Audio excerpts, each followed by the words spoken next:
These last few weeks I've been continuing with a series of talks on the Satipatthana Sutta,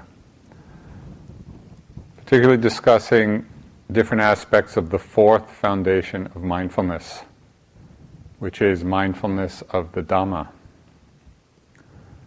So Dhamma here means particularly categories of experience,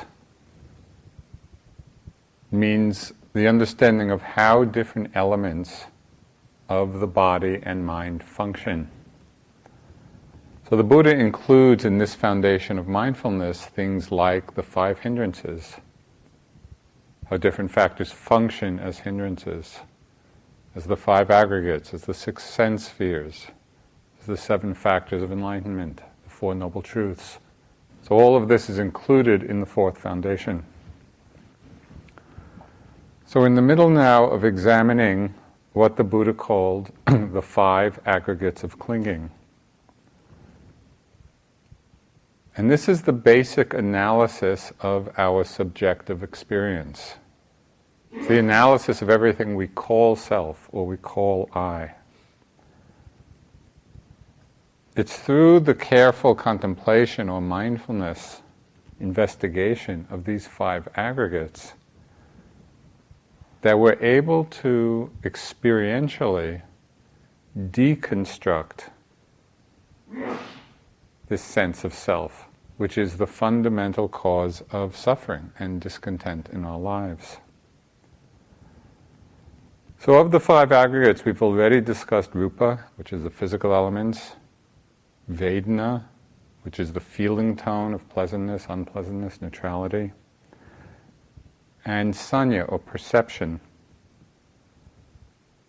Tonight I'd like to continue with the discussion of perception, because there are some other aspects to explore, and also talk about the 4th aggregate, which is that of mental formations.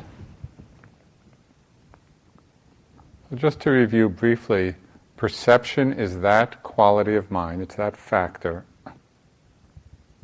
that recognizes the distinguishing characteristics, the distinguishing marks of an object. So it recognizes, for example, something as being red or blue or yellow or black or man or woman. Perception is what recognizes the distinguishing marks, names it, and then stores it in memory for some future reference. We talked about the importance of balancing perception with mindfulness so that we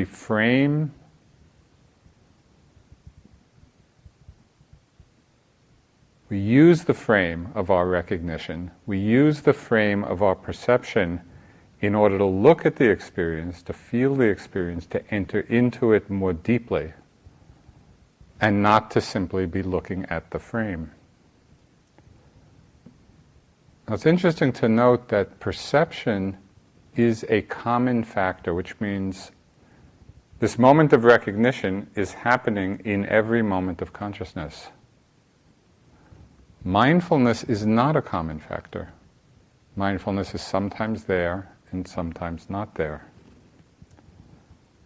And so it needs to be cultivated. We need to strengthen the mindfulness so that it's operating as a strong force in our minds, as a strong balance to the factor of perception.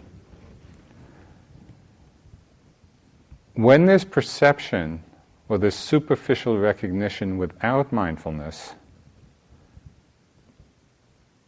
which is largely our way of being in the world,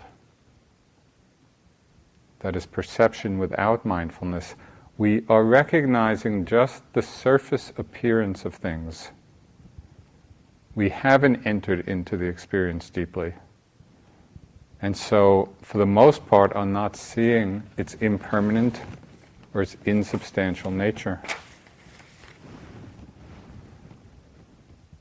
There are many areas of our lives where we can see the tendency to solidify our view of the world, solidify our view of ourselves through superficial perceptions and concepts.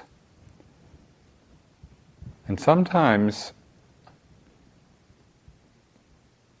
this has very harmful or dangerous consequences. So just a few examples of how we do this.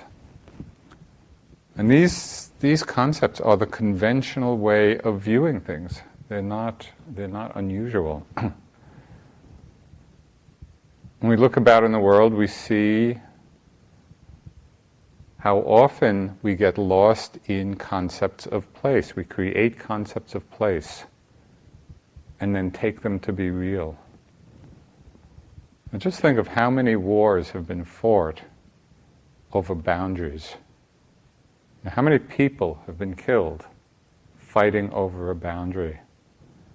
And what is that? It's not that it has any substantial reality, it's a construct of people's minds. One of the things most commented on by the astronauts who were in space was the almost mystical experience of looking down on the Earth and perhaps for the first time seeing it as a whole, seeing it as a unity. From space there are no boundaries. And we possibly can have that understanding of the unity, the non-separation. We create concepts of ownership or possessiveness. We have the idea that we own different things. Sometimes this is on a global scale. The idea that one country can own another country. We see the legacy of this notion, this concept, the legacy of colonialism in so many fractured societies in the world today. Where did all that come from? It came from belief, belief or attachment to this concept.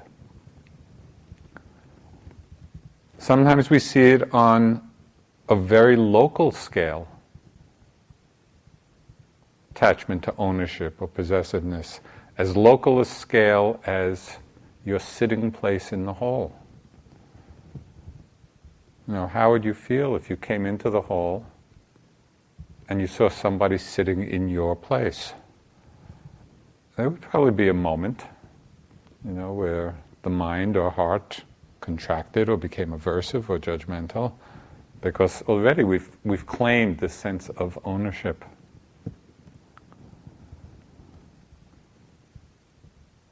The Buddha said that we can't even be said to own our minds or bodies. We can't even truly be said to possess this mind and body, to own it. It's not subject to our will, much less anything else.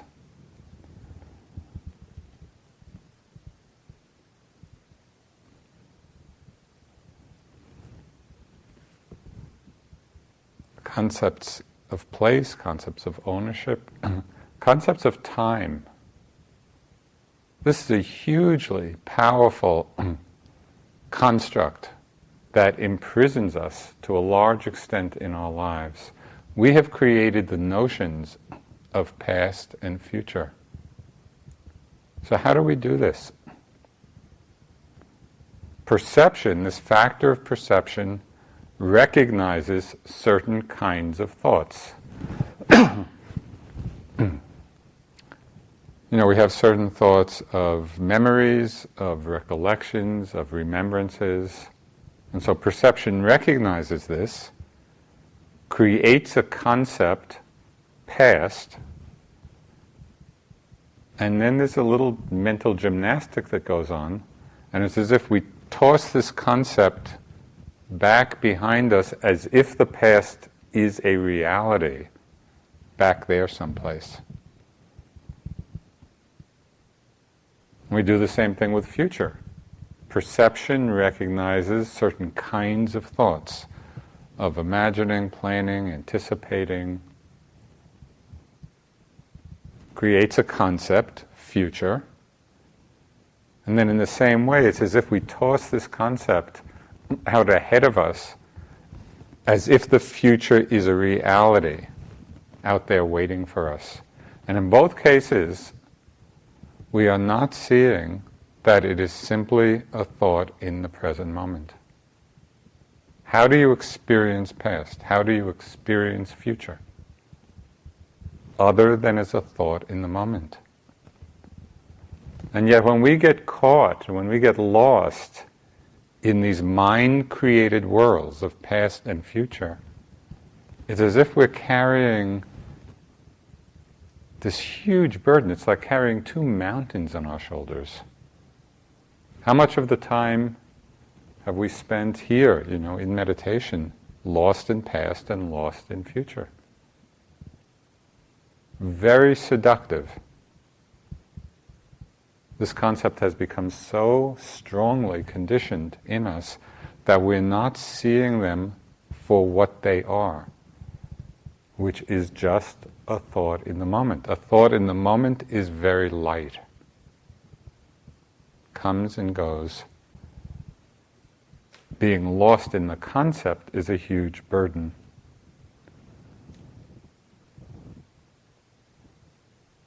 And these concepts of time also very much condition how we experience the moment.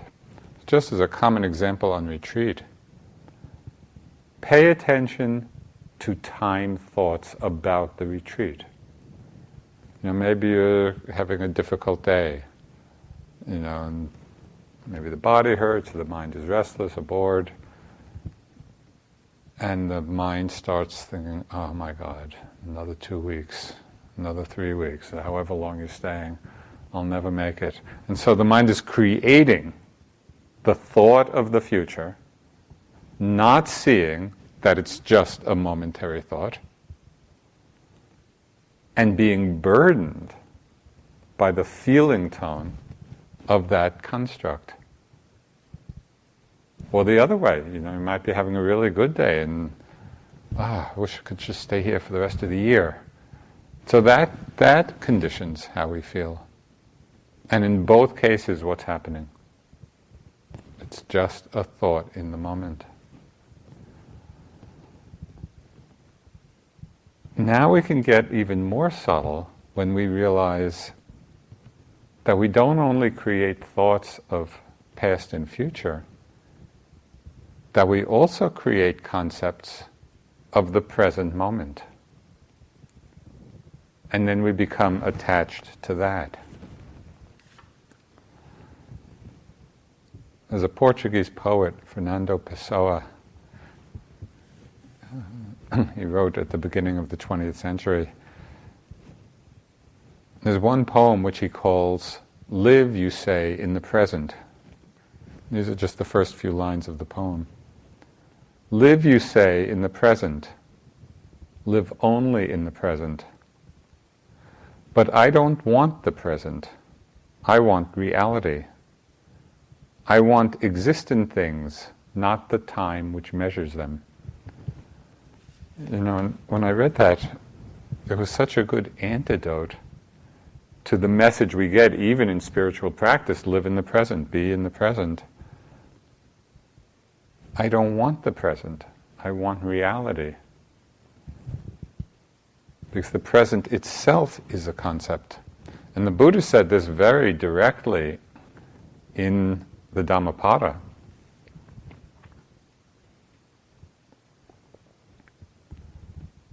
And the teaching here is so powerful. I think if we could really hear it and get it, just these few lines could enlighten us. He said, let go of the past, let go of the future, let go of the present, and cross over to the further shore. With a mind wholly liberated, you go beyond birth and death. Now, I think most of us have a sense of what it means, and have actually done it, letting go of the past. Sometimes at least, we see that it's just a thought and let go of it. We see that the future is just a thought and let go of it. But what does it mean to let go of the present? Can you settle back into that mind that releases even that clinging, that attachment to the moment. Relaxing back into openness. So there's concepts of place, concepts of ownership or possessiveness, concepts of time, all created by perception, not balanced by mindfulness. We create concepts of self-image, our role in the world, how we present ourselves, to others. As soon as we identify with any self-image, with any role at all, it's already a limitation, a contraction. And sometimes on retreat we create spiritual self-images, the good yogi, bad yogi syndrome. We're having what seems to be a good, pleasant sitting. Oh, I'm such a good yogi, it's really going well. Then you have a difficult sitting. Oh, I'm such a bad yogi, it seems like I'm not getting any place. And we go back and forth, and not only do we get lost in these practice assessment tapes about ourselves, we have all kinds of practice assessment tapes about our fellow yogis, and all of these projections, and then compare ourselves to other yogis. When we're not caught up in concepts of self-image, then it's possible to relax back into a much more open-hearted, spontaneous unfolding. Just as an example of that possibility, I want to read you something. This was an article that was in Tricycle magazine. And this is edited, I edited it a bit. It has to do with self-images and being free of self-images. So my friend Sid once placed a Groucho Marx mask in a hotel room where the Dalai Lama would be staying during a visit to an Ivy League university. It was a gesture of karmic abandon, because really, who could gauge the terrestrial and spiritual consequences of such an act? And it was also a gesture of friendliness, because His Holiness had once told Sid, one of the main organizers of the visit, that always having to be the Dalai Lama didn't give him much freedom. So much politics, so much responsibility. Being a compassionate fellow, Sid wanted to help. A disguise, humorous and absurd, would be just the thing. So imagine this: a cascade of university bureaucrats arrayed in the Dalai Lama's suite, waiting for their guest to appear. They sit erect in armchairs, which are designed for slouching. They're keyed up by the barricade of media flags surrounding the hotel, the barricade of FBI men surrounding the suite. And they, like all humans, harbor the deep longing to be knocked out by an influx of spirit and greatness. Minutes pass, and then a door flings open. Unaccountably, Groucho Marx, wearing long maroon robes and serious lace-up shoes, emerges, chuckling loudly, laughing so hard that tears come to his bespectacled eyes. And then everyone started to laugh at the wonderful absurdity of the situation. Laughed with a joy and incaution uncharacteristic of people in their position. The Dalai Lama didn't care about maintaining his image. He saw a chance for fun, for deflating others' expectations, and he took it. Even His Holiness needs a little Groucho in his life. So it's a wonderful image of Groucho coming out in maroon robes. So we want to see how we get caught and can be free from the imprisonment, of self-image, self-concept. We also create concepts about things that may seem even more fundamental, like age or gender or race. But when we look more deeply, we see that these are concepts too. How old is your breath? Does it make sense? Is the pain in your back male or female? What color is your mind? It's not to say that these concepts don't point to some differences of experience, but we often become so identified with and attached to the concept of age or gender or race or culture. And so we just solidify this very fixed sense of identity of who we are. So our deepest conditioning and the source of so much suffering in our lives comes out of one most basic and misguided perception. That is, we create the concept of self, of I. We create the idea, the reference point of someone behind experience to whom all experience is happening. That reference point is a construct of our own minds. So why is it so strongly conditioned in us? We're attached to and identified so strongly with this belief in, this idea of self, the reference point of self, because we are relying on, are satisfied with, a very superficial perception of our experience. We recognize a pattern, we recognize a certain pattern of physical and mental elements. We recognize the pattern, and then we call that pattern Joseph, or self, or I. Not seeing that these concepts are only a designation for a certain arising appearance. Now, so just as another example, imagine, we haven't had one lately, but just imagine the last big winter storm. And there's just huge storm happening, a blizzard. And we create this notion, we create this concept of storm or blizzard. But what is it really? Is there any storm or blizzard apart from the constituent elements of cold and wind and snow? And even each of those can be broken down further.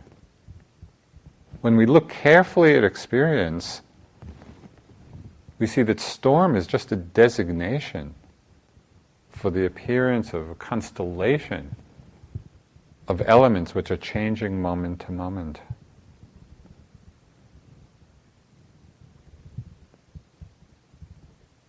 When we look carefully, we see that what we're calling self, what we're calling I, is similar to calling that constellation of natural elements storm.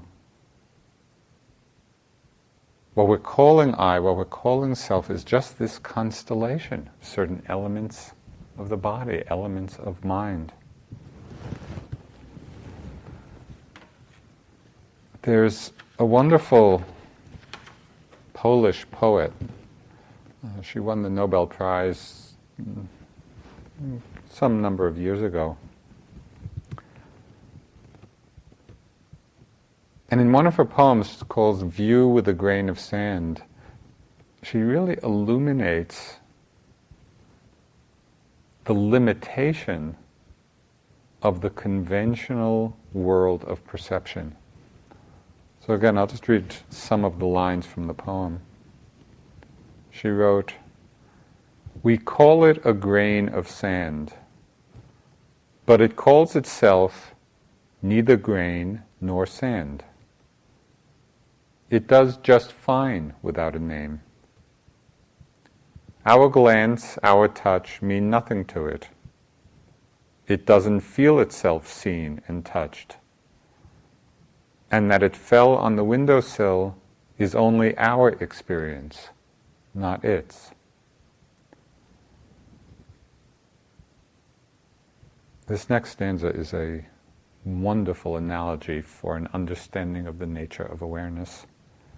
So she writes, "The window has a wonderful view of a lake, but the view doesn't view itself.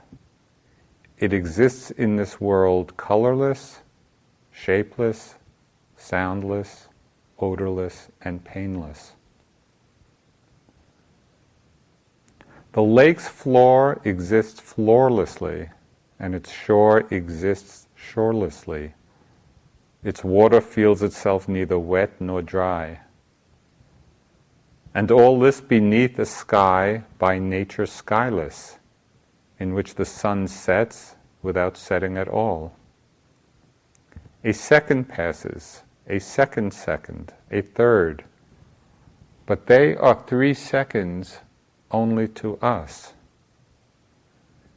Time has passed like a messenger with urgent news, but that's just our simile. The character time is invented, his haste is make-believe."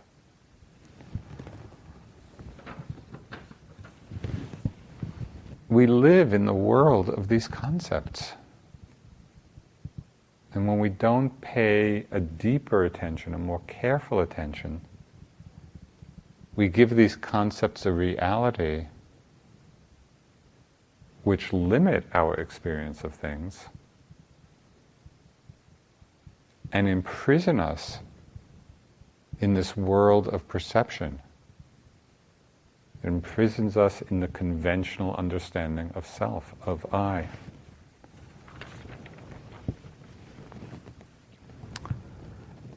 Okay, so this is the third of the aggregates, perception. The fourth aggregate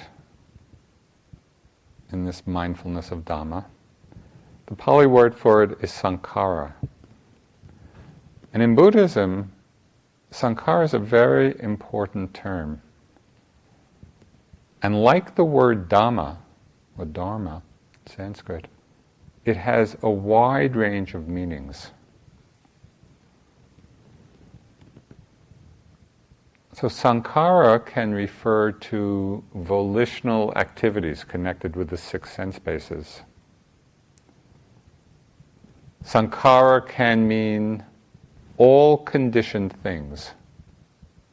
And there's a famous verse which is chanted a lot in Buddhist countries where it says, "Sabbe sankhara anicca." All conditioned things are impermanent. "Sabbe sankhara dukkha." All conditioned things are unsatisfactory. And then it changes, "Sabbe dhamma anatta." All dhammas, all things, and this includes nibbana, are selfless. So it's just making an interesting distinction here between conditioned arisings, which are impermanent and unsatisfactory, and then all dhammas, including nibbana, which are selfless. So in the context of the 5 aggregates, sankhara has a particular meaning. And it refers to all of the mental factors which arise in different combinations in every moment of consciousness.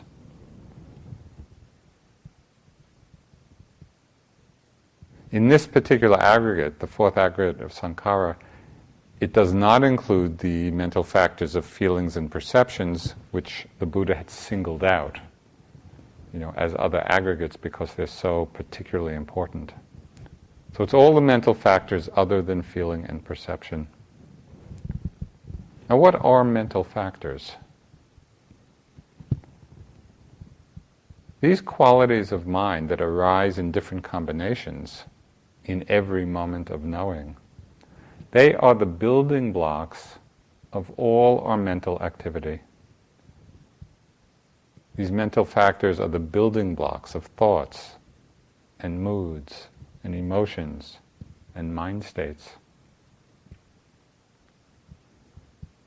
In the Buddhist psychology, the Abhidhamma, these factors are delineated into 4 different categories. And I'd like to give just a brief description of these 4 categories because it becomes a very clear model for understanding the processes of our mind and also the karmic consequences of our mind's activity. So this is a mini crash course in Abhidhamma, about 10 minutes worth. Okay, this is the delineation of mental factors. The first category is called the universal factors, which means there are 7 factors of mind which arise in every moment of consciousness.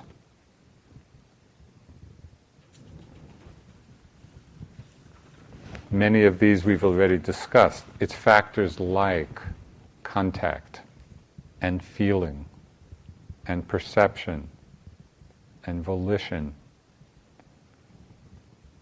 Okay, these are factors that are arising every moment. The second category of mental factors are called occasionals. And these are 6 qualities of mind, 6 factors, which sometimes are there and sometimes are not there. And these include qualities like effort, rapture,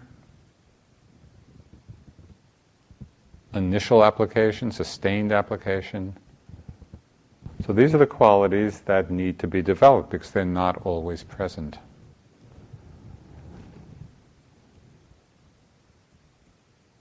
These 2 categories, the common factors and the occasional factors, are ethically neutral.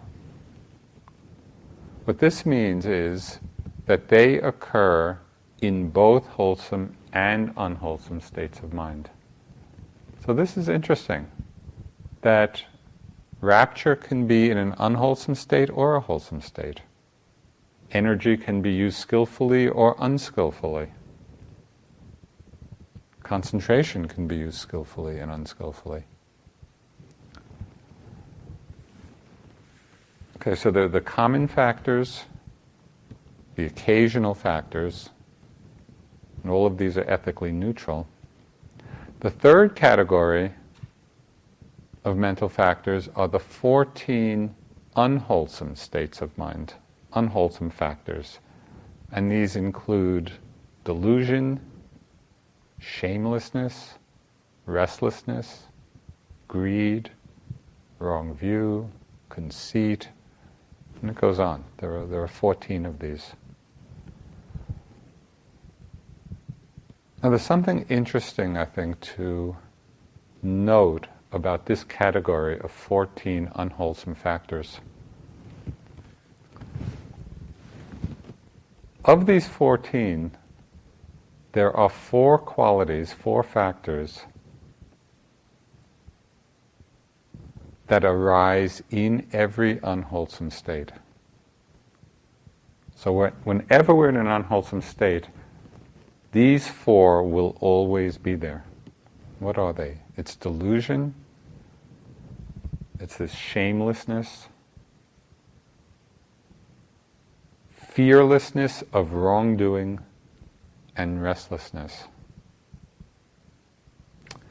And when I read that these 4 of the 14 unwholesome states, these 4 are always present, I realized that it would be very helpful to highlight these 4 in our awareness. Because if we can become very attuned to the arising of these 4 qualities in the mind, it helps us understand what fuels what feeds, what leads us into the unwholesome action.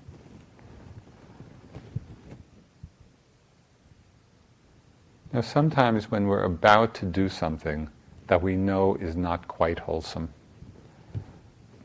maybe it's like taking the second helping of dessert when you're already completely full. But there's just, that moment of greed, and it's just wanting to take more. Or maybe it's before some moment of wrong speech. Right at that time, when we know we're about to do something that's not quite wholesome, we know it's not quite right, we might examine the mind at that time in terms of these four mental factors and see how they are conditioning the action. They're actually leading us into the action. If we can bring an engaged and interested interest to how these factors are working at that time, it often becomes a vehicle for our release from them. So, for example, we might particularly notice just the quality of restlessness of mind, which underlies so many unskillful actions. There's a restlessness, and we want to get out of it in some way. And so we do something which may be unskillful. Or we might notice a kind of rebelliousness in the mind. I've noticed this when I'm about to do something that I know is not the most helpful thing in the world. And I know it, I can recognize it. And I can see this little tone of rebelliousness in my mind. Well, I'm going to do it anyway. What is that? That factor is really an expression of the shamelessness, or fearlessness of wrongdoing. It's like this rebellion is just overriding those two factors. So by focusing on it, it actually becomes interesting to watch the dynamics of our mind. Or in moments of intent, to do something that is unskillful, either a small unskillful thing or a big one, we might really look and investigate how the power of delusion is operating at that moment. Of how delusion here, meaning we're not considering, we're not taking in the understanding of karma, and that this action will bring about, in some form or another, some kind of suffering. So in all of this, it's not that we become aware and more highly attuned to these four unwholesome factors which are always present in an unwholesome action. We're not attuning ourselves to them in order to judge ourselves, or in order to become critical. It's really attuning to them in order to free ourselves out of understanding the operation of the mind. All of these factors are impersonal. They are all selfless. They're just fulfilling their own function. Can we shed some light on that so we understand what's moving us? A transforming point in my practice came, it took a while to get to this point, but when I was able to come to that place where I would rather see the defilements, the kilesas, the unwholesome factors in my mind, I would much rather see them than not see them. A whole area of interest opened up. So instead of the pattern of self-judgment about what was happening, it aroused this tremendous interest and investigation. What is this about? How is it working? Am I caught in it, or can I be mindful of it? So there's tremendous potential there.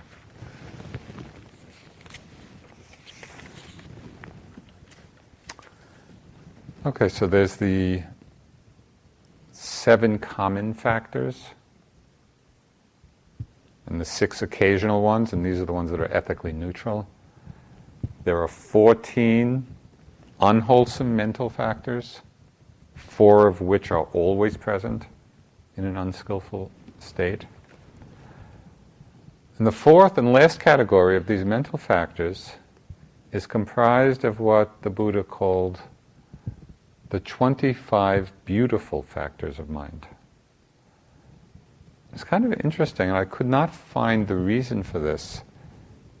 This is an asymmetrical description, where the Buddha talked of the unwholesome and the beautiful, rather than the unwholesome and the wholesome. So it's just struck me, why did he call them beautiful in this context rather than unwholesome or wholesome?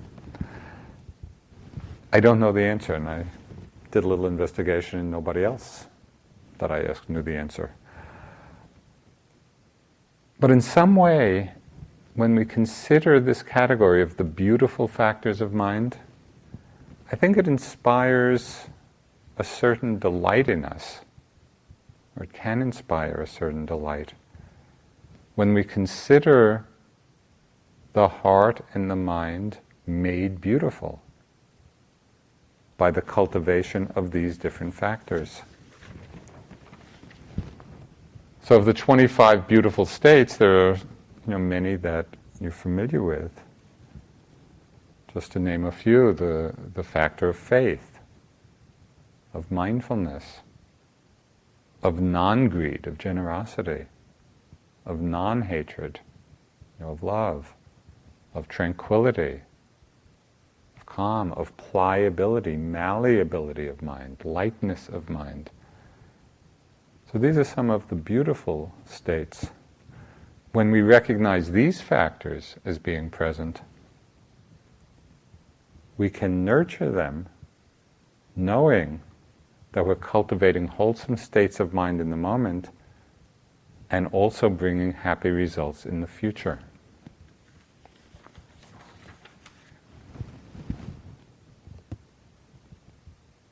So why is this contemplation of this 4th aggregate, mindfulness of sankharas, mindfulness of mental factors, why is it so important? Why did the Buddha give such emphasis to this?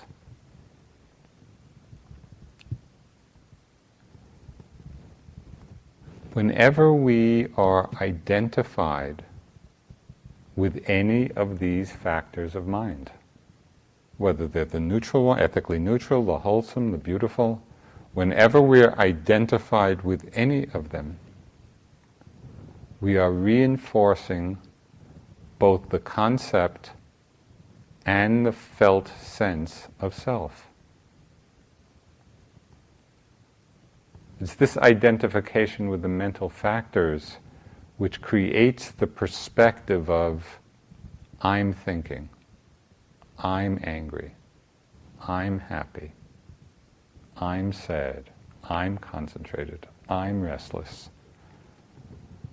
We build a superstructure of self on top of what are actually momentary changing conditions. When we observe them more carefully, when we apply mindfulness to this aggregate of sankhara, of mental factors, we see that each one of them is simply arising out of particular conditions, expressing its nature, and passing away. So a more insightful perspective, rather than I'm thinking, or my happiness, my sadness, a more insightful perspective would be, The thought is the thinker. The thought is thinking itself.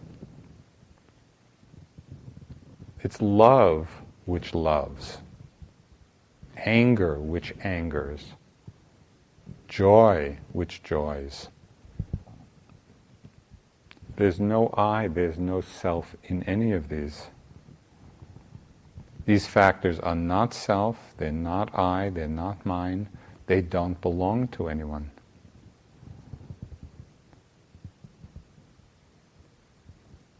So there's an image which I've liked which describes the selfless nature of the mental factors. It's an image of clouds in the sky. And the phrase is, the clouds that wander through the sky have no roots, no home. And so I just get this image of, clouds with a root down to the ground. And it's such an absurd image. Clouds have no root. They're not rooted anyplace. They simply wander through the sky, no roots, no home. Well, all of these thoughts and emotions and different mental factors are like clouds in the sky. They're not rooted in self. Ajahn Chah expressed this in his usual very clear and straightforward way. He said, within itself, the mind is already peaceful. That the mind is not peaceful these days is because it follows moods. It becomes agitated because moods deceive it.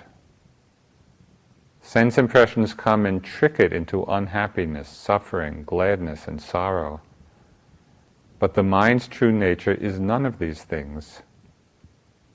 Gladness or sadness is not the mind, but only a mood, a mental factor, coming to deceive us. The untrained mind gets lost and follows these things.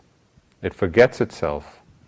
Then we think that it is we who are upset, or at ease, or whatever. But really this mind of ours is already unmoving and peaceful, really peaceful. So we must train the mind to know these sense impressions and not get lost in them. Just this is the aim of all this difficult practice we put ourselves through.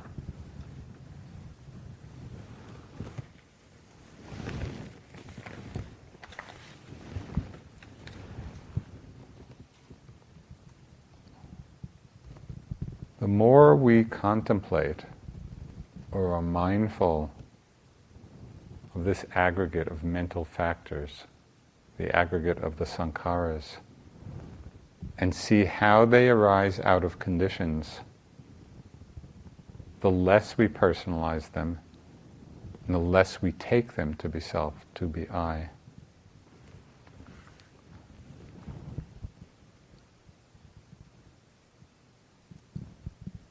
So what helps us contemplate these mental factors with insight and wisdom? How can we do it experientially in our practice? It's helpful to see what it is that conditions the arising of different emotions and mind states. Now, very often we can notice how a mood or an emotion is triggered by a certain thought. Maybe we have a thought of a person, and then we feel either delight or anger or longing. The thought or image of the person may be very quick. It may be just a flashing thought in the mind. And yet the mood or the mind state can linger for quite a while. It's the thought which has conditioned that mood, that emotion. Sometimes it works the other way. Sometimes our moods or mind states condition a whole proliferation of thought. Maybe sometime when you're feeling tired or discouraged or a little grumpy. So it's a certain mood that we're in, and that can trigger all kinds of critical thoughts, judgmental thoughts, judging others, judging ourselves. So all these thoughts coming out of the particular mood that we're in.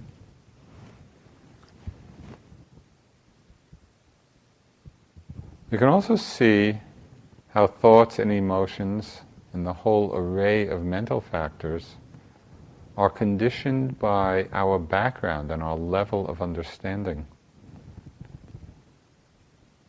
One of the most striking statements of the Buddha in terms of how we live our lives, he said, what the world calls happiness, I call suffering. And what the world calls suffering, I call happiness. So I find that a pretty illuminating remark in terms of what we think and feel depending on our level of understanding. What makes one person unhappy could leave another person quite at ease. I had a striking example of this just in my own experience, the kind of the discordance of how I felt relative to how many others felt. This was about 15 years ago, maybe 20 years ago. I was out in Oakland and a friend took me to a Bruce Springsteen concert at the Oakland Coliseum. And this was a big event. He was all excited about going. And it was, 60,000, 70,000 people. We went into this concert. I thought I was entering a hell realm. It was so loud. The music was painfully, excruciatingly, painfully loud. I couldn't believe it. I was not a frequenter of, as you might imagine, of many rock concerts. But what was so striking was, here I thought I was in this terrible realm, and there were 70,000 people in some kind of bliss, who were loving it. So it just shows, it just depends on our own particular, conditioning and what we understand and things we enjoy and don't enjoy.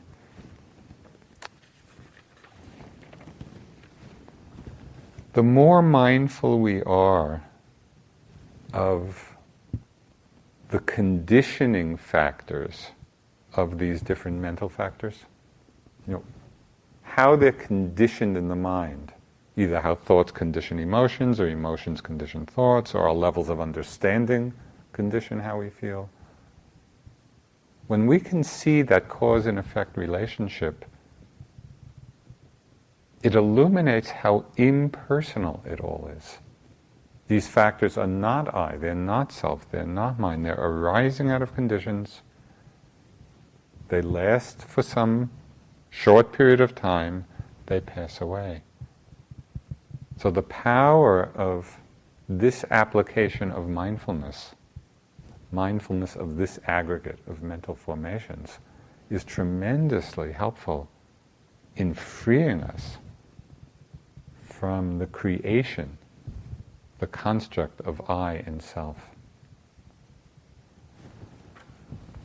So next week, I'd like to continue. There's more to say about sankhara.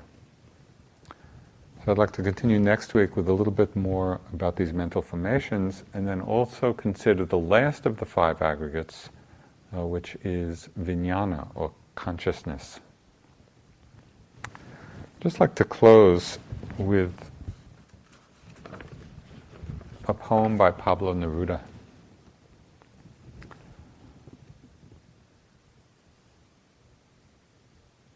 And it has to do with at least some of the things talked about this evening. The name of the poem is Too Many Names. Mondays are meshed with Tuesdays, and the week with the whole year.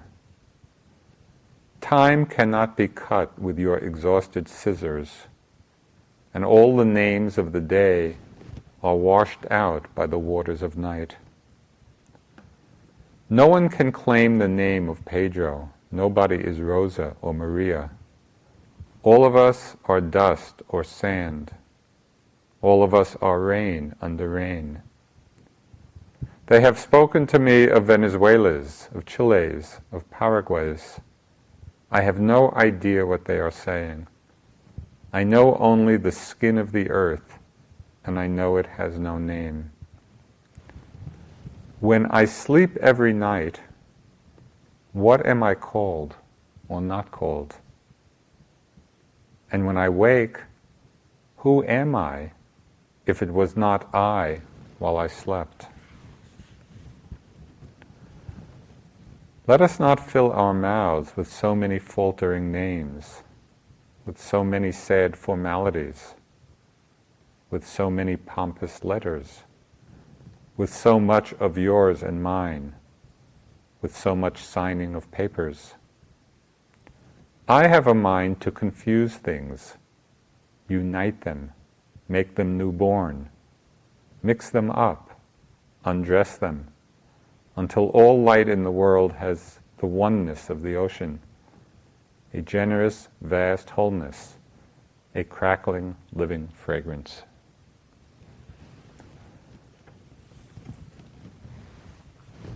Let's sit for a few moments.